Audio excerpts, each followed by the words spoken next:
بسم اللہ الرحمن الرحیم۔ عورت کا سر پر جوڑا باندھنا، کیا آپ صلی اللہ علیہ وسلم کی ایسی کوئی حدیث ہے کہ میری امت کی عورتوں نے اونٹ کے کوہان کی طرح جوڑے باندھے ہوئے ہوں گے؟ تو کیا عورت کے لیے جوڑا باندھنا جائز ہے؟ اگر گھر میں غیر محرم نہ ہو تو کیا اس صورت میں باندھ سکتی ہے؟ نیز اس حالت میں نماز ہو جاتی ہے یا نہیں؟ امت اللہ صاحبہ انڈیا سے۔ رسول اللہ صلی اللہ علیہ وسلم نے فرمایا کہ قرب قیامت میں ایسی عورتیں پیدا ہوں گی کاسیات عاریات، لباس پہننے کے باوجود برہنہ ہوں گی، اور فرمایا رؤوسہن کاسنمۃ البخت، ان کے سر ایسے ہوں گے جیسے اونٹ کے کوہان، جیسے اونٹ کا کوہان اٹھا ہوا ہوتا ہے نا، تو ایسے سر ان کے اٹھے ہوئے ہوں گے۔ اس سے صاف پتہ چلتا ہے کہ عورت کے لیے سر کے بال اوپر کی طرف اٹھا کے رکھنا یہ ناجائز اور حرام ہے۔ تو جوڑا باندھنا ہے تو پیچھے کی طرف باندھے، اوپر کی طرف نہ باندھے، چاہے محرم ہو یا نہ ہو، اس سے کوئی فرق نہیں پڑتا۔ تو ایسی عورتوں کے بارے میں نبی نے فرمایا لا یجدن ریح الجنہ وان ریحها لیوجد من مسیرۃ کذا وکذا، یہ جنت کی خوشبو بھی نہیں پائیں گی، حالانکہ جنت کی خوشبو تو بہت دور سے محسوس ہوگی۔ اور ایسی حالت میں عورت کے لیے نماز بھی جائز نہیں ہے، مکروہ تحریمی ہے، کیونکہ نماز کے اندر گناہ کا ارتکاب کیا جا رہا ہے۔ جب بھی گناہ کے ساتھ نماز پڑھی جاتی ہے تو اس کا اعادہ لازم ہوتا ہے۔ جوڑا بنا کر نماز، اتر پردیش یو پی، یہاں سے خاتون نے پوچھا ہے، اتر پردیش ہمارا بھی وطن جو ہے نا یو پی ہے، سہارنپور۔ جب بھی کوئی صاحب اتر پردیش سے رابطہ کرتے ہیں نا تو ایک دم ہمیں اپنے ابا دادا یاد آ جاتے ہیں۔ کیا بال کو جوڑا بنا کر نماز ہو جاتی ہے؟ بال کو کا جوڑا بنا کر اگر سر پہ یعنی اوپر کی جانب جوڑا بنایا ہے تو پھر نماز مکروہ ہے، کیونکہ حدیث میں ایسی عورت پر لعنت وارد ہوئی ہے۔ پیچھے کی جانب اگر جوڑا بناتی خاتون تو ٹھیک ہے۔ آئی لائنز لگانا، یو پی سے کسی نے پوچھا ہے خواتین کے لیے آنکھوں پر آئی لائنز لگانا کیسا ہے؟ میں نے سنا کہ یہودی لگایا کرتے تھے۔ آئی لائنر یہ کیا ہوتا ہے بھائی؟ آئی لائنر یہ کیا ہوتا ہے؟ کاجل کی طرح؟ بہرحال جی یہ کہہ رہے ہیں کاجل کی طرح کی کوئی چیز ہے آئی لائنر، تو لگانا جائز ہے، یہودی تو لگایا کرتے تھے، لگاتے بھی ہوں، تو یہ تو ایک زینت کی چیز ہے نا، اس کا یہودیوں سے کوئی مذہبی رسم تھوڑی ہے۔ باقی اس میں یہ دیکھ لینا چاہیے کہ کوئی ایسی چیز لگانا کہ اس کی تہ جم جائے اور وضو کا پانی اس میں نہ جائے تو ناجائز ہوگا، جیسے نیل پالش میں۔ اور اگر صرف زینت برائے زینت ہی ہے، یا مینسز کے دنوں میں خواتین لگا رہی ہیں کہ وضو کا کوئی مسئلہ ہی نہیں ہے اس وقت، تو پھر بلا کراہت جائز ہے۔ خلاصہ یہ کہ یہودیوں کی وجہ سے یہ ناجائز نہیں ہے۔ پانی پہنچے نہیں پہنچے وہ آپ خود تحقیق کر لیں کہ اس میں پانی پہنچتا ہے کہ نہیں پہنچتا، اور پانی پہنچتا ہے یا نہیں پہنچتا اس کا ایک سادہ پروسیس ہے کہ آپ کاغذ پہ کسی بھی ایسی چیز کو لگائیں جو آپ نے جسم پہ لگانی ہے نا، کاغذ پہ لگائیں، جب وہ خشک ہو جائے تو پانی ٹپکائیں، تو پانی کا قطرہ اگر جذب ہو جاتا ہے اندر تو اس کا مطلب پانی پہنچ رہا ہے، جذب نہیں ہوتا تو اٹ مینس پانی نہیں پہنچ رہا۔ واٹر پروف کاجل یا آئی لائنز میں وضو کا حکم۔ کاجل میں آئی لائنر میں واٹر پروف لکھا ہوا ہوتا ہے، ایسا نہیں ہے کہ اس میں کوئی پلاسٹک لگتی ہے، پلاسٹک دکھتی ہے، لیکن اس پر یہ لکھا ہوتا ہے، تو کیا اسے لگا کر وضو اور نماز ہو جاتی ہے یا نہیں؟ اگر واٹر پروف ہے تو صاف مطلب ہے کہ اس کے اندر پانی نہیں جائے گا، اور جب پانی نہیں جائے گا اس کے اندر تو پھر وضو نہیں ہوگا، نماز بھی نہیں ہوگی۔ شوہر کی خواہش پر آئی بروز بنانا، اگر شوہر کی خواہش ہو تو کیا بیوی کے لیے آئی برو بنانا جائز ہوگا؟ مسز خان کراچی سے، نہیں جی جائز نہیں ہے۔ نبی صلی اللہ علیہ وسلم نے لعنت فرمائی ہے ان عورتوں پر جو اپنی جو آئی بروز ہیں، بھویں ہیں، ان کے بال نوچتی ہیں، چونکہ یہ تغییر خلق اللہ ہے، اللہ کی تخلیق کو بگاڑنا ہے، تو حرام باتوں میں شوہر کی اطاعت جائز نہیں ہے۔ البتہ کسی خاتون کی آئی برو بالکل ایک عام معمول سے ہٹ کر ہو، بہت ہی زیادہ بھدی ہوں جیسے کہ جو عام طور پر ہوتی نہیں ہے، تو اس کو اتنا کر لینا کہ وہ نارمل بن جائیں، اس میں حسن پیدا ہو جائے وہ نہیں، لیکن نارمل کنڈیشن میں آ جائے تو اس کی گنجائش ہے، لیکن یہ بہت کم عورتوں میں ایسا ہوتا ہے۔ یہ میں اس لیے وضاحت کر رہا ہوں کہ ایسا نہ ہو کہ ہر خاتون یہ سمجھیں کہ جی میری کیونکہ آئی برو جو ہے وہ باریک نہیں ہے، موٹی ہیں، تو میں نوچنا شروع کر دوں، تو نارملی ایسا ہوتا نہیں ہے۔ بہت ہی زیادہ کسی کی بھدی ہو تو ایک الگ بات ہے۔ عورت کے لیے گھر میں سر کھلا رکھنے کا حکم، بنت عبداللہ اتر پردیش انڈیا سے، اتر پردیش یو پی، جہاں ہمارے باپ دادا بھی یو پی سے ہی آئے ہیں، سنسار پور سے۔ تو یو پی سے انہوں نے پوچھا ہے، یو پی سے جب کسی کا فون آتا ہے نا تو وہ جو اردو بولتے ہیں مجھے بڑی اچھی لگتی ہے، کیونکہ مجھے اپنے والد اور دادا یاد آتے ہیں، اس میں دادی، وہ ہماری دادی اور والد جو اردو بولتے تھے نا وہ بالکل وہی اردو تھی جو اب یو پی سے کسی کا فون آتا ہے تو وہ جو اردو بول رہا تھا، مجھے بڑا اچھا لگتا ہے ان کا اردو بولنا، کیونکہ مجھے اپنے والد صاحب اور والدہ اور اپنی دادی جو ہمارے پرانے بزرگ دنیا سے جا چکے ہیں، اللہ تعالیٰ ان سب کی مغفرت فرمائے، ان سے جو ہم نے اردو سنی تھی وہ ایکسینٹ اور وہ لہجہ ہمیں یو پی سے مل رہا ہوتا ہے، بڑا اچھا سا محسوس ہوتا ہے۔ کئی دفعہ جو یو پی سے کسی کی کال آئے تو میں ان کو کہتا بھی ہوں کہ آپ تھوڑی سی بات کریں، مجھے بڑا مزہ آ رہا ہے، مجھے ایسا لگ رہا ہے جیسے میرے والد صاحب کی یاد تازہ ہو رہی ہے، والدہ کی، اور جو ہماری دادی وغیرہ جو اردو بولا کرتی تھی۔ ہماری تو اردو ظاہر ہے وقت کے لحاظ سے چینج ہو گئی، لیکن وہ جو یو پی کی اردو تھی نا، وہ آج بھی یو پی والے وہی اردو بول رہے ہیں، ان کی اردو میرا خیال ہے چینج نہیں ہوئی ہے۔ تو انہوں نے کہا ہے کہ عورت کے لیے گھر میں سر کھلا رکھنے کا حکم، کیا گرمی کی وجہ سے لڑکی گھر میں والد اور بھائی کے سامنے صرف گلے میں دوپٹہ ڈال سکتی ہے؟ اگر سر نہ ڈھانپے تو کوئی حرج تو نہیں ہے؟ جائز ہے، سر چھپانا والد اور بھائی کے سامنے لازم نہیں ہے، لیکن بہرحال حیا عورت کی زینت ہے، اگر سر پہ چادر ڈال لیں تو اچھا ہی ہے، یہ برا نہیں ہے۔ بعض گھروں میں تو اس کا بڑا خیال کیا جاتا ہے، تو شریعت نے گنجائش ضرور دی ہے کہ عورت سر کے بال کھول سکتی ہے، لیکن اپریشیٹ نہیں کیا، تو اگر چادر سر پہ رکھیں تو زیادہ اچھی بات ہے، لیکن کوئی فرض نہیں ہے۔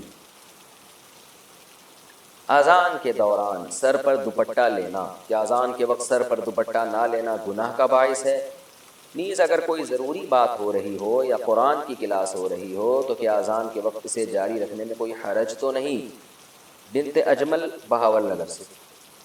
دیکھیں، دوپٹہ لینا کوئی حدیث میں تو حکم نہیں ہے اذان پہ دوپٹہ لینے کا، البتہ اتنی بات ہے کہ شریعت میں یہ بات ثابت ہے کہ شاعر اسلام کا احترام لازم۔ ومن يعظم شعائر اللہ فإنها من تقوى القلوب، قرآن کہہ رہا ہے کہ جو بھی شاعر اللہ کی تعظیم کرتا ہے، احترام کرتا ہے، تو یہ دل کے تقوی کی علامت ہے۔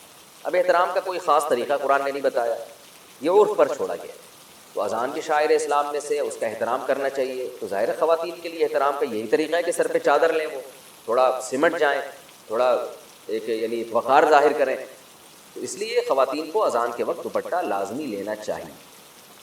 رہا یہ مسئلہ کہ دوپٹہ نہیں لیں گی تو گناہ گار ہوں گے، تو گناہ تو نہیں ہے، لیکن یہ عمل بہرحال قابل ملامت ہے کہ تھوڑا سا انسان کو اللہ کے نام کا خیال کرنا چاہیے، خاص طور پہ جب عرف بھی ہو کہ اذان کا اسی طرح سے احترام کیا جاتا ہو۔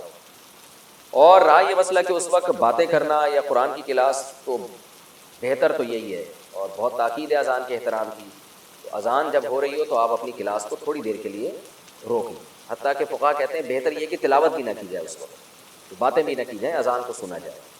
البتہ اس سے وہ اذان مراد ہے جو آپ کے محلے کی مسجد کی ہو، کیونکہ اذانیں بھی 4 5 آوازیں آ رہی ہوتی ہیں، تو بس وہ جو آپ کے محلے کی مسجد کی اذان ہے آپ اس کا احترام کر لیں تو کافی ہے۔ باقی اذانیں ہو رہی ہیں پھر وہ ہونے دیں، تو فرض واجب تو نہیں ہے یہ عمل، لیکن یہ اذان کے احترام کا بہرحال تقاضا ہے۔ ہاں کوئی بہت ہی اہم مجلس ہو جس کو بعد میں کرنا ممکن نہ ہو تو وہ ایک الگ بات ہے، اس میں پھر اذان کے وقت بھی اس کو جاری کیا جا سکتا ہے۔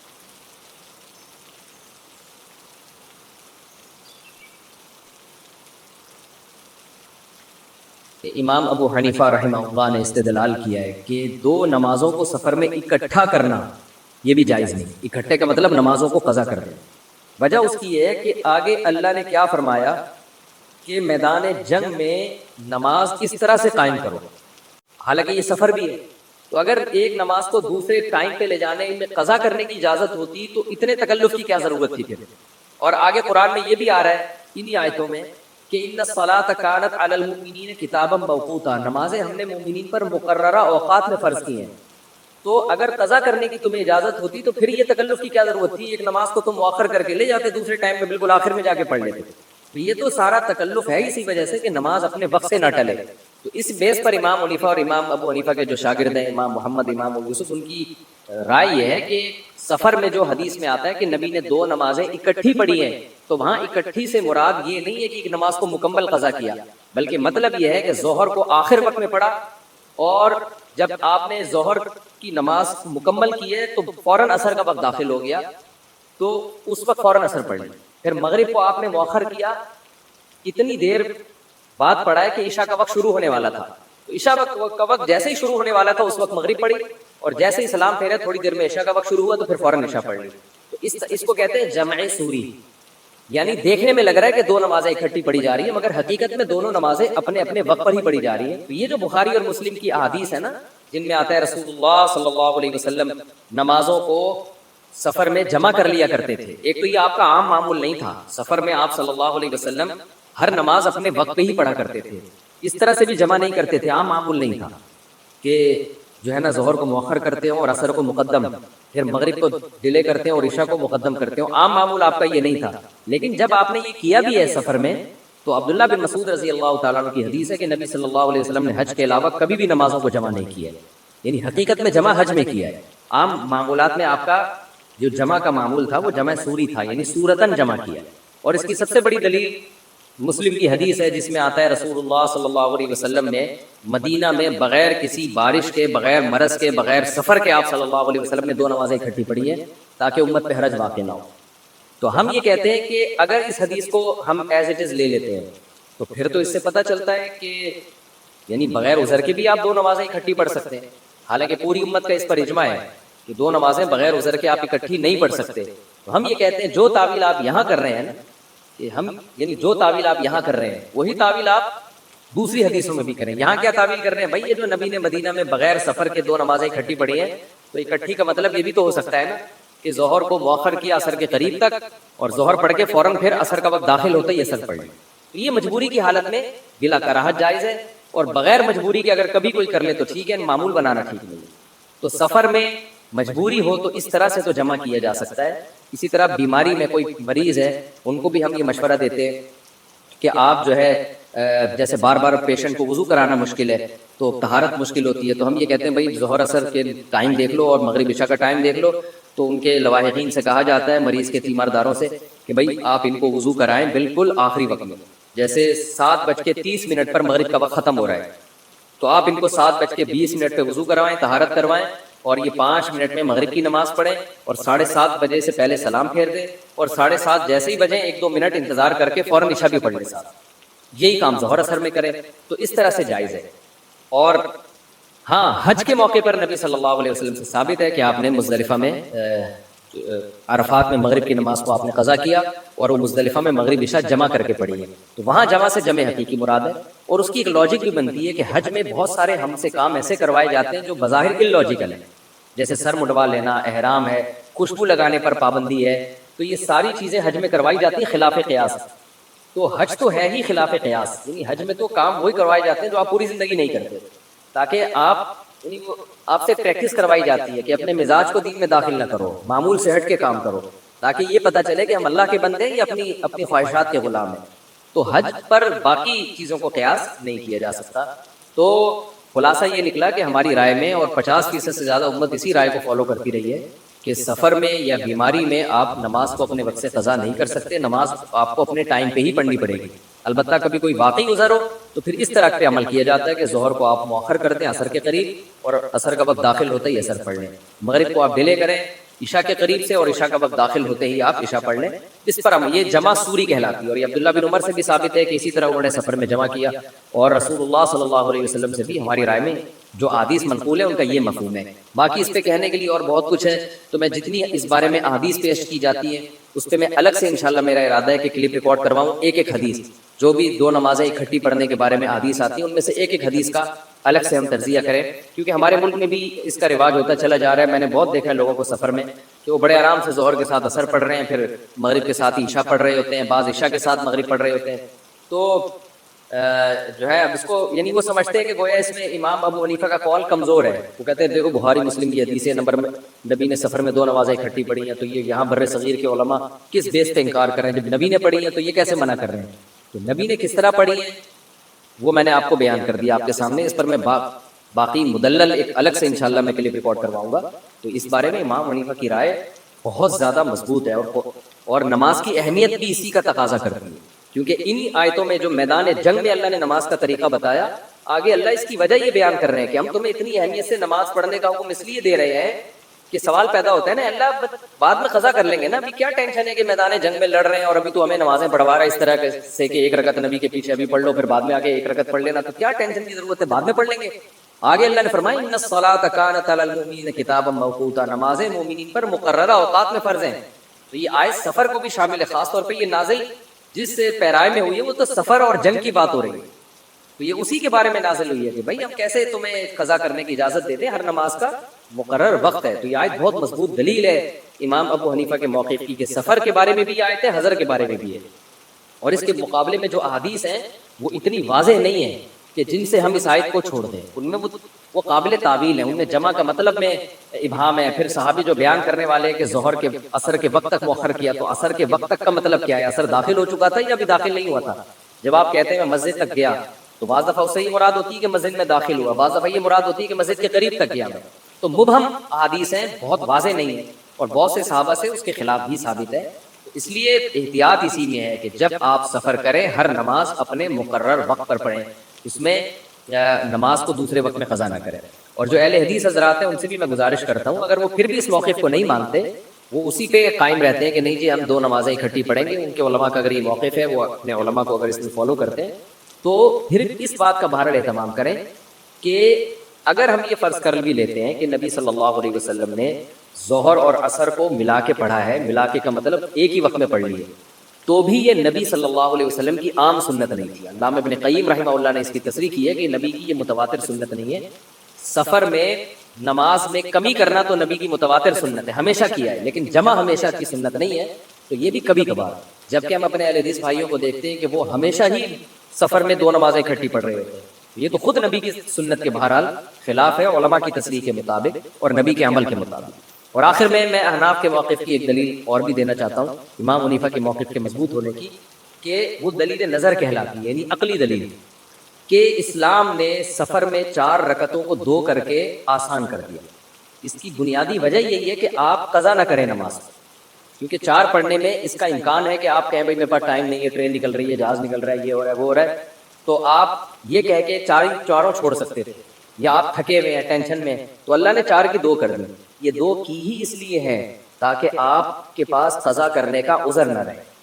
تو اس کے بعد پھر مزید قضا کرنے کی اجازت دینا اور دوسرے وقت میں پڑھنے کی اجازت دینا، یہ خود خلاف قیاس ہے، کہ 4 کے 2 کرنے کی جو حکمت تھی وہ حکمت اس میں فوت ہوتی نظر آ رہی ہے۔ یہ بھی ایک مضبوط دلیل ہے کہ بھئی 4 کی 2 اس لیے تو کی ہے کہ تاکہ آسانی ہو جائے، پھر اس آسانی میں مزید آسانی کے نماز قضا کرنے کی اجازت دے دی جائے آپ کو، تو یہ عقل سے بعید معلوم ہوتی ہے یہ بات۔ یہ بھی ایک اس مسلک کے مضبوط ہونے کی ایک مضبوط دلیل ہے۔ بہرحال مسئلہ اختلافی ہے، اگر کسی مسئلے میں فقہا کا اختلاف ہو جائے تو کسی ایک جانب میں غلو کرنا بہرحال جائز نہیں ہے۔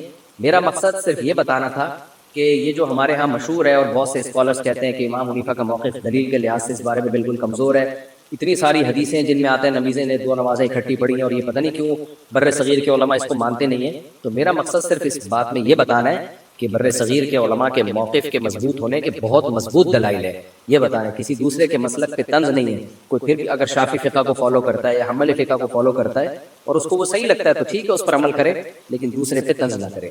ہمیں یہ موقف دلیل کے لحاظ سے بہت مضبوط معلوم ہوتا ہے۔ پھر تفصیلی کلپ انشاءاللہ میں کسی اور جگہ ریکارڈ کرواؤں گا۔ یہ تفسیر میں اس کا موقع نہیں ہوتا کہ اختلافی مسائل میں اس طرح سے ایک چیز کو، کہ وہ تو بہت لمبی بات ہو جاتی ہے پھر، تو یہ تفسیر میں اس کا موقع نہیں۔ تو آگے اچھا یہ بات ہوئی تھی۔ دوسری بات ہمیں یہ پتہ چلتی ہے کہ اسی تفسیر میں کہ اسلحہ کی اسلام میں کتنی ویلیو ہے۔ قرآن بار بار کہہ رہا ہے کہ نماز کی حالت میں بھی اسلحہ اٹھا کے رکھیں، اور آج دیندار لوگوں کی حالت دیکھیں، ہر بات ان لاجیکل کریں گے، یعنی اسلام احتیاطی تدبیروں کا ہمیں حکم دے رہا ہے ان آیتوں میں، اور گراؤنڈ ریئلٹی کو دیکھ کے ہمیں چلنے کا حکم دے رہا ہے۔ آج لوگ کہتے ہیں نماز سے سارے مسئلے حل ہو جائیں گے، ہمیں کچھ کرنے کی ضرورت نہیں۔ اگر سارے مسئلے نماز سے حل ہو رہے ہوتے تو صحابہ کو میدان جنگ میں 1 رکعت پڑھ کے دشمن کے سامنے کھڑے ہونے کا حکم کیوں ہوتا؟ نماز کی حالت میں قرآن ان کو حکم کیوں دیتا کہ چاروں طرف نظر رکھو؟ بلکہ قرآن تو کہتا بھائی تم نماز پڑھ رہے ہو، تم اللہ کے حکم میں لگے ہوئے ہو، میں تمہاری حفاظت میں لگا رہا ہوں، نماز ہی تمہیں ہر چیز سے بچا لے گی۔ نماز بچاتی ہے بشرطے کہ آپ دوسرے اسباب بھی اختیار کریں، ان اسباب سے غافل ہونے کی آپ کو قطعاً اجازت نہیں۔ حدیث میں آتا ہے کہ نماز میں کوئی سانپ نظر آئے تو مارو اس سانپ کو۔ یہ نہیں ہے کہ آپ نماز میں ہیں تو اب چونکہ آپ اللہ کے لیے سامنے کھڑے ہوئے ہیں تو اللہ بچائے گا، اب سانپ بھی آپ کو کچھ نہیں کہہ سکتا۔ سانپ بھی دیکھتا کہ یہ نمازی ہے، یہ بے نمازی ہے، سانپ کا کام ہے کاٹنا۔ تو اسلام آپ کو اللاجیکل کاموں کا حکم بالکل بھی نہیں دیتا، لیکن ہمارے ہاں مذہبی طبقے کا ایسا لگتا ہے کہ بات ہی اللاجیکل کرتے ہیں، یعنی شروع لاجک کے بغیر اور ختم بھی لاجک کے بغیر۔ میری تو بحثیں ہوتی رہتی ہیں صبح شام، ہر بات میں اللاجیکل۔ اسباب کو تو ایسا سمجھتے ہیں کہ گویا یہ اختیار کرنا کفر ہے، یہ توکل کے خلاف۔ اسی وجہ سے مسلمان تنزل کی طرف جا رہا ہے اور غیر مسلم ترقی کر رہا ہے، کیونکہ وہ گراؤنڈ ریئلٹی کو دیکھ کر فیصلے کرتے ہیں، وہ اسباب اختیار کرتے ہیں، اور ہم یہ سمجھتے ہیں کہ اسباب نہیں اختیار کیے جائیں گے۔ تو ہمیں اسباب بھرپور اختیار کرنے اور عبادت کی طرف بھی ہم نے توجہ دینی ہے۔ ان آیتوں سے ہمیں یہ بھی پتہ چلتا ہے۔ سورہ بلد کی ان آیات میں اللہ تعالیٰ نے اسلام اور انسانیت کی خدمت، ان دو چیزوں کو ایک ہی نام سے تعبیر کیا ہے۔ ابھی بھی بہت تیز آواز ہے، گونج رہی ہے بہت زیادہ۔